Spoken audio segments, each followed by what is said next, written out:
Isipin mo na nag-iimbestiga ka sa pinakalumang crime scene sa buong kasaysayan ng tao.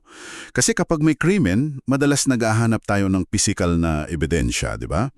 May basag na bintana o may naiwang fingerprints sa pinto o kaya may sandatang ginamit. Oo, palaging may naiiwang bakas kapag ganyan. Tama, palaging may bakas. Pero dito sa eksenang ito, walang bakas ng dahas, walang nakakalat na gamit. Ang taying ebidensya na naiwan ay isang pag-usap. Isang simpleng palitan ng salita na nagpabago sa lahat.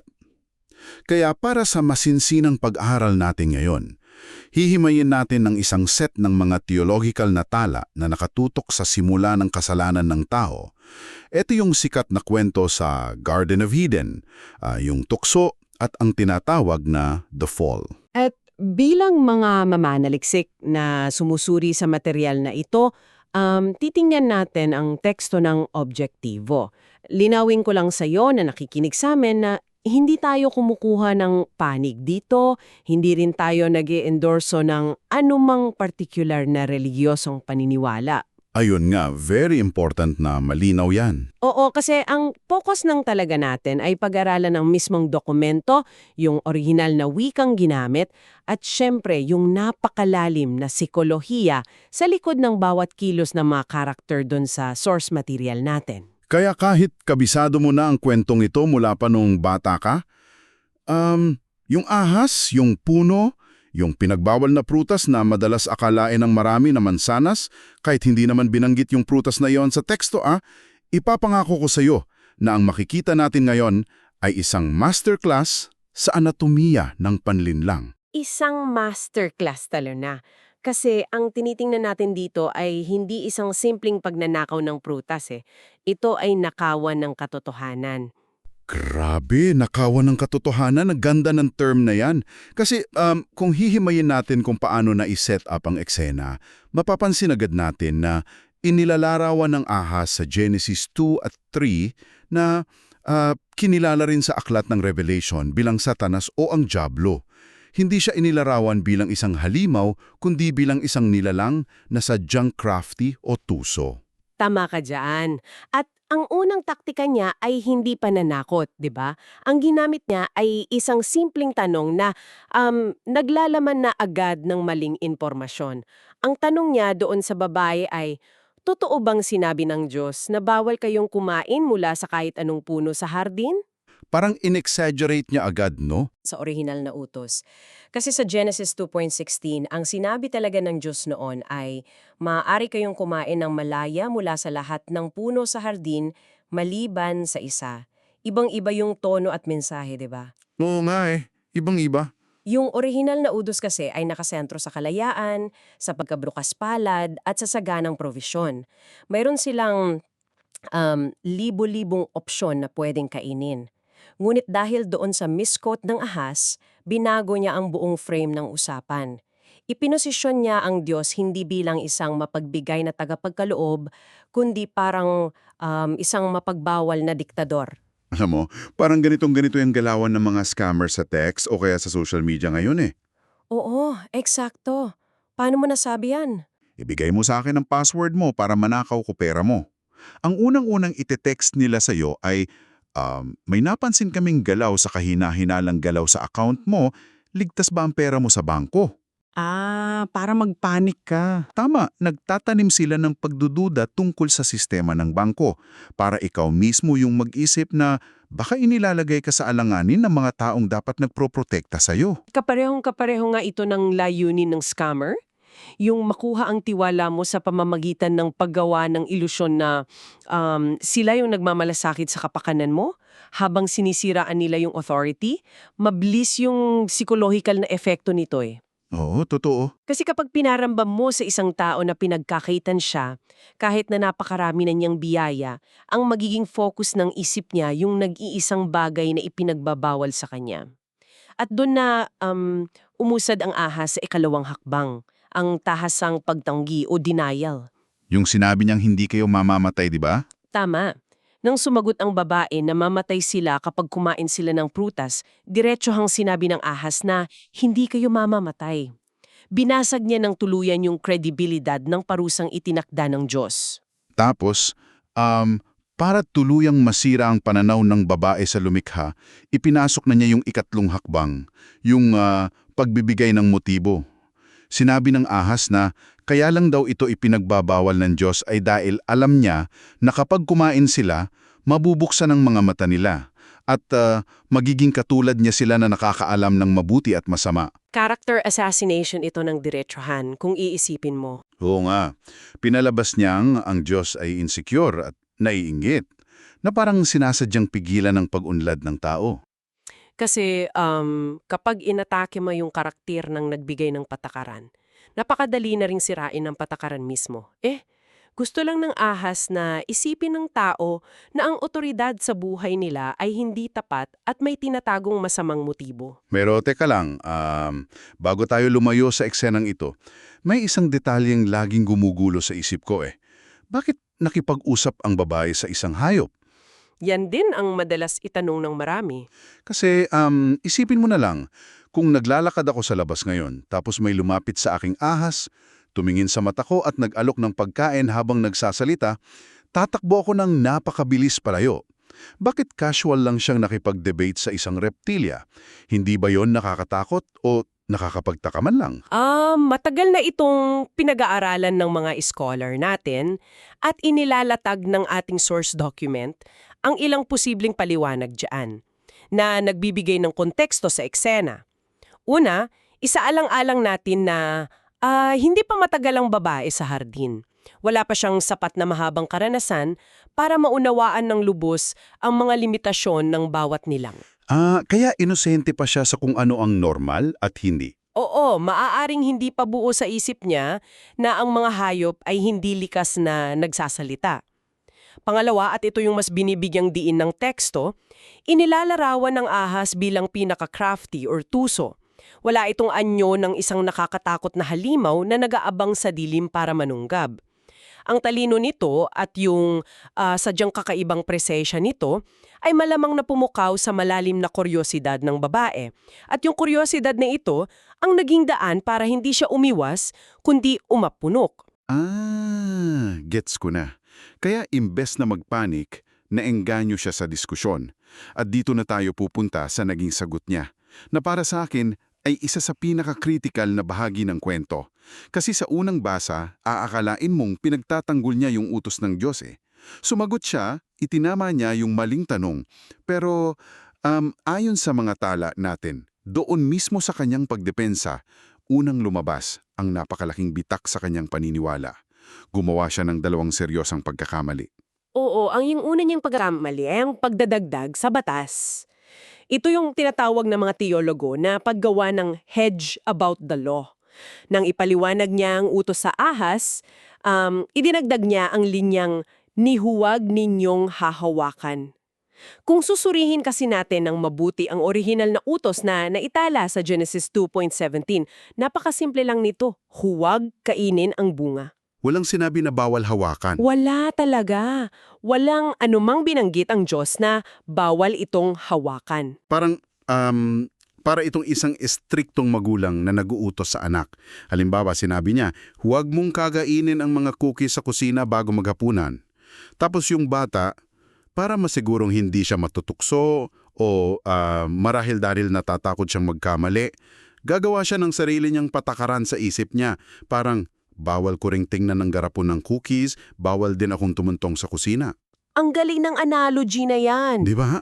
Gumagawa siya ng peking boundary para protektahan ang sarili niya doon sa orihinal na batas. At ang mapanganib sa paggawa ng ganyang peking boundaries ay kapag nasira ito, guguho na rin pati yung original na batas. Halimbawa, kung aksidenteng nahawakan ng babae ang prutas o kaya sadyang ipinahawak ito sa kanya ng ahas at nakita niyang wala namang masamang nangyari at hindi siya namatay doon mismo, isipin agad niya na, nahawakan ko na. Buhay pa naman ako. Siguro pwede ko na rin kainin at hindi rin totoo na mamamatay ako kapag kinain ko ito.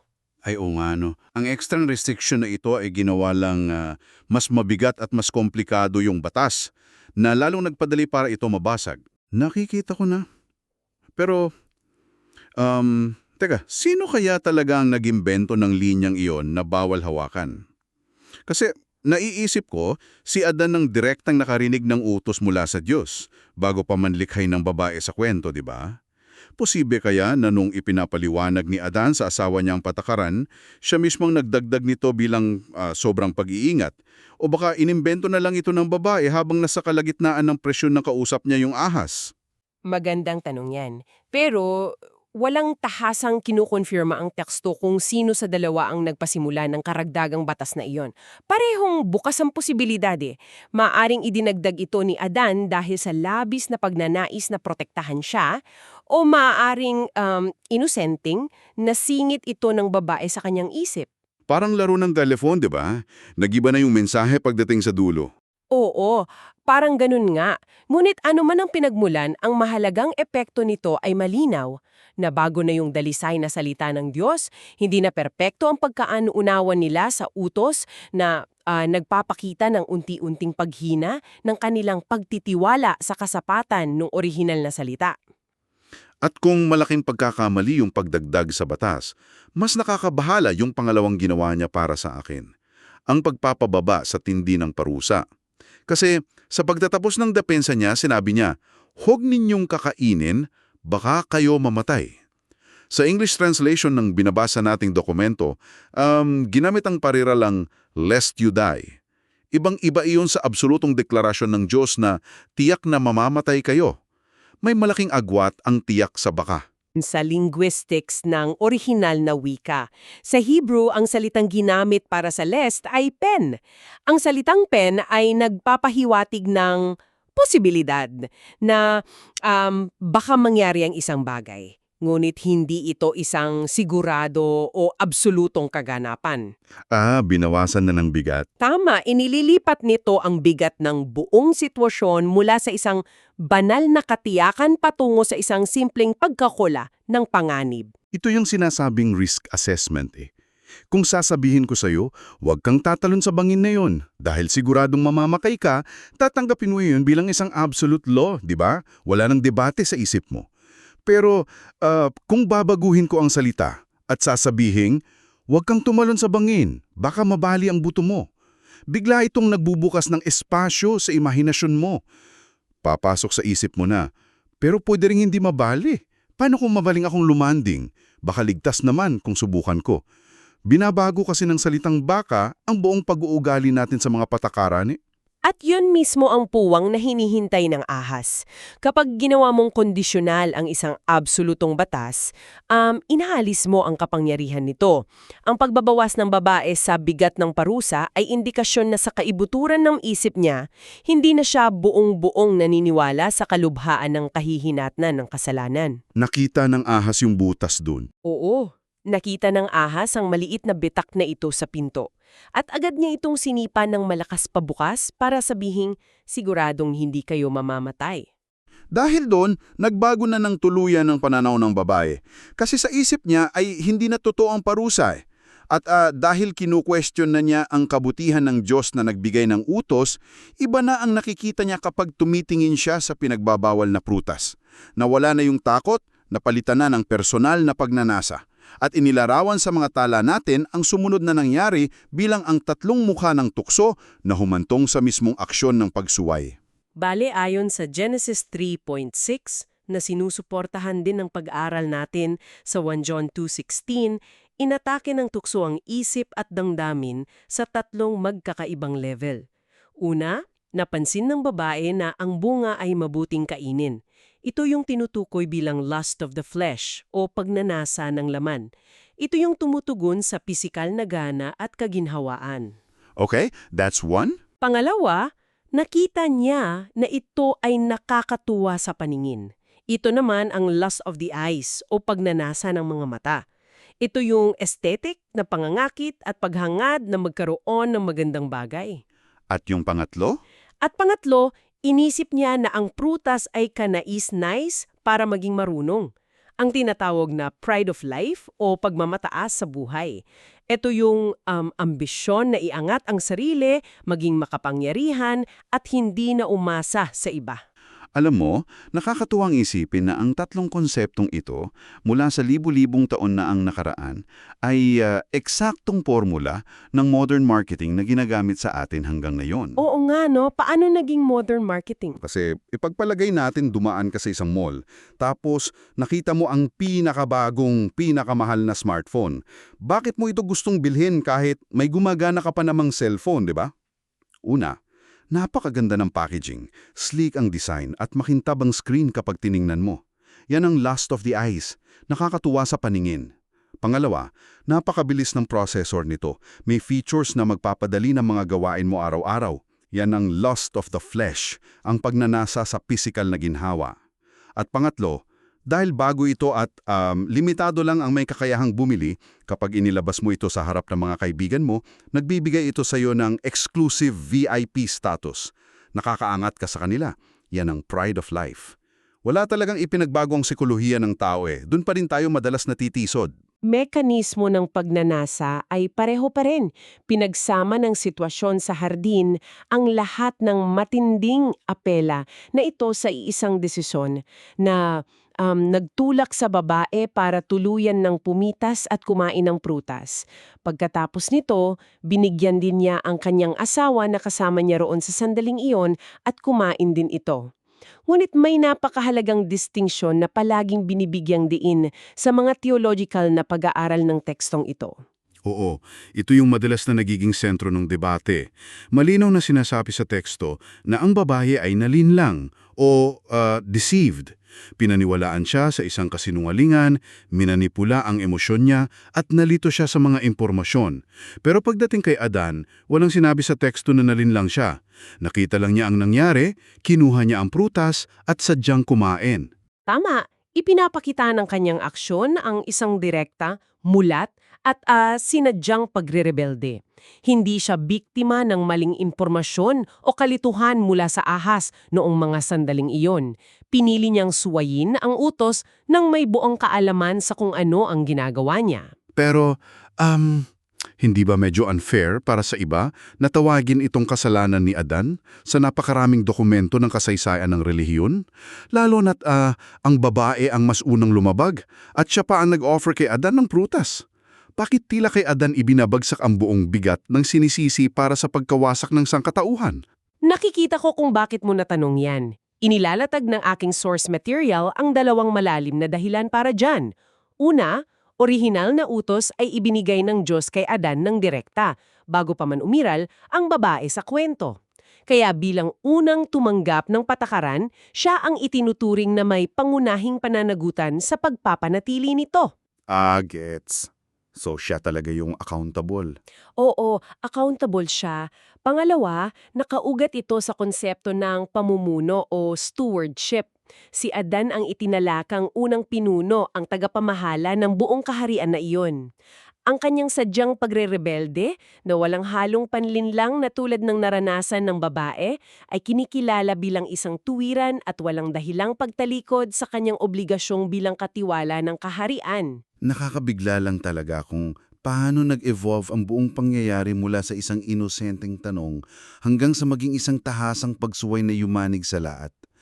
Ngayong na-dissect na natin ng husto ang mismong aksyon at ang mga pamamaraan, mas madali na nating maiintindihan kung paano binibigyan ng formal na definisyon ng nangyari. Ano ba talaga ang anatomya ng kasalanan ayon sa mga dokumentong binabasa natin at bakit tinatawag ang partikular na sandaling ito na the fall? Para maunawaan ang teolohikal na bigat ng kasalanan, kailangan nating suriin ang dalawang mahalagang orihinal na salitang Hebrew mula sa ating mga tala. Ang unang salita ay pesha. Madalas itong isinasalin sa Ingles bilang transgression o paglalabag. Ngunit sa orihinal na kultural na konteksto ng lumang tipan, ang pesha ay naglalaman ng mas mabigat na kahulugan kesa sa simpleng hindi pagsunod sa isang patakaran. Paanong mas mabigat? Ginagamit ito para ilarawan ng isang politikal na pagrerebelde o kataksilan, isang treachery laban sa otoridad na nag-uugat sa labis na pagmamataas at sadyang pagiging mapangahas. Wow! Political na pagrebelde. Kaya kung iugnay natin yan sa totoong buhay, hindi to pwedeng ikumpara sa isang estudyante na pumasok ng late sa klase o isang tao na tumawid sa maling pedestrian lane, di ba? Ang pesya ay tulad ng isang political rebellion, isang kudeta o kudeta laban sa gobyerno. Ibig sabihin, bawat pagsuway sa teksto kahit pa sa paningin natin ay napakaliit na bagay gaya ng pagkain ng isang pirasong prutas ay hindi simpleng pagkakamali. Ito ay itinuturing bilang isang direktang pagtatangka na agawin ng trono ng Diyos. Paggagawa rito sa eksklusibong karapatan ng otoridad na magdikta kung ano ang tama at mali. Eksakto. Ang pagsuway sa antas na ito ay tungkol sa pag-angkin ng kalayaan ng magdesisyon ng tuluyang labas sa pamamahala ng lumikha. Ang pangalawang salitang Hebro naman ay hatat na siyang pinakamalawak na ginamit na salita para sa kasalanan. Ang literal na ibig sabihin nito ay tumis o magkamali ng asinta. Isipin mo ang isang mamamana na pinakawalan ng palaso pero hindi tinamaan ang mismong target. Sumablay, kumbaga. Oo, sumablay.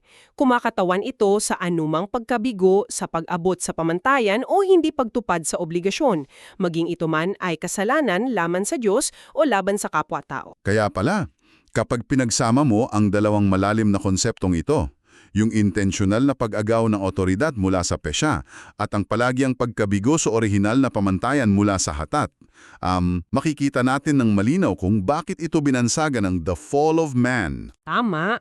Ang terminong the fall ay eksaktong naglalarawan ng matinding pagbagsak mula sa isang mataas na katayuan.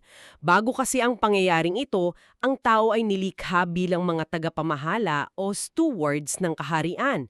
Ang tungkulin nila ay alagaan at palaguin ng nilikha bilang mga kinatawan. Kaya lang, bumaliktad ang sitwasyon. Oo, dahil sa pinili nilang magrebelde upang umaktong parang mga Diyos para sa kanilang sarili, nawala ang kanilang posisyon bilang katiwala. Sila ay naging mga agaw o usurpers. Binaliktad nila ang buong kaayusan. Kumbaga, ang mga taong dapat sanang nagmamaneho lang ng sasakyan ay biglang gustong angkinin ng buong kalsada. At para mapanatili ang ating pagiging objektibo sa pagsusuri ng iba't ibang pananaw, binanggit din sa ating source document na ang partikular na pangyayaring ito ang pinag-ugatan ng theological na konsepto ng original sin. Naniniwala kasi ang maraming mga theologian na nagdulot ito ng sin nature o namamanang kasalanan na ipasa sa buong sangkatauhan. Gayunpaman, nilinaw din sa ating mga tala na ang mga liberal na teologo ay kadalasang hindi pabor at hindi sumasang-ayon sa konseptong ito ng namamanang kasalanan. Inilalatag natin ito para makita ang magkakaibang interpretasyon sa epekto ng araw na iyon. Ngunit tanggapin man ng isang bumababasa ang teorya ng namamanang kasalanan o hindi, may isang punto na napakahirap itanggi, di ba? Ang kwentong ididetalya sa Genesis 3 ay malinaw na nagpapakita ng mabilisang evolusyon ng pagkawasak ng relasyon ng tao. Ang desisyong kumain ng prutas ay nakapagbabago kaagad sa kung paano nakikita ng tao ang kanyang sarili at ang kanyang paligid. Makikita natin sa sumunod na mga teksto na pumasok ang hiya, pumasok ang pagtatago, at nagsimula ang pagtuturuan at paninisi sa iba. Napakaraming malalim na konsepto niyan para pagnilayain talaga. Kaya para sa iyo na nakikinig sa atin ngayon, bago natin tapusin ang masinsinang pag-aaral na ito, gawin natin ang isang mabilis na pagbubuod. Nakita natin ngayon na ang isa sa pinakasikat na kwento sa kasaysayan ng tao ay hindi talaga tungkol sa pag-iwas sa isang makamandag na puno o sa pagkatakot sa isang nagsasalitang ahas. Ito ay tungkol sa nakakawasak na kapangyarihan ng manipulasyon, ang malaking pangid ng maling informasyon, at ang masalimuot na sikolohiya ng makasariling interes na nauwi sa isang napakabigat na desisyon. Nagsimula ang lahat sa isang simpleng pag-misquote ng utos, lumala nang sinubukan nilang magdagdag ng peking batas, umusbong ng higit pa nang umasa silang walang parusa, at nauwi sa direktang pagre-rebelde at pride. Kung may isang sentral na aral na lumilitaw mula sa ating pagsusuri sa tekstong ito ay ang katotohanan na ang pagbagsak ng tao ay hindi nangangailangan ng isang marahas o madugong digmaan. Nangangailangan lang ito ng pagpayag ng isip na maniwala sa isang kasinungalingan na unti-unting nagpapapababa sa halaga ng katotohanan at ng lehitimong otoridad. At yan ang iiwan nating kaisipan sa iyo ngayon para pag-isipan mo pagkatapos nito. Nakita natin sa ating source material na ang itinuturo na pinakamalaking pagbagsak sa kasaysayan ng tao ay hindi nagsimula sa isang direktang pag-atake. Nagsimula ito sa isang kalmado at tila inosenteng pag-uusap. Nagsimula ito sa isang simpleng tanong na nagtanim ng pagdududa. Totoo ba talaga ang sinabi niya? Isipin mo ang mundo natin ngayon. Punong-puno tayo ng information overload, fake news, mga taong sadyang gustong manipulahin ng mga binibili mo, at mga algorithm sa social media na gustong diktahan ang mga opinyon mo.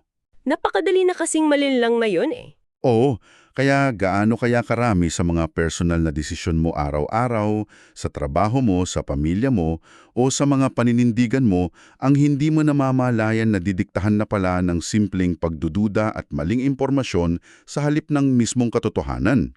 Minsan kasi akala natin ang mga pinakamalalaking problema sa buhay natin ay parang malinaw na X-ray. Kitang-kita agad ang nabaling buto o ang naganap na sakuna.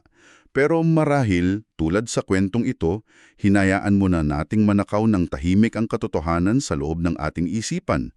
Maraming salamat sa pagsama sa amin sa malalimang paghimay na ito. Patuloy na maging mausisa at laging maging mapanuri sa bawat impormasyong tinatanggap ninyo.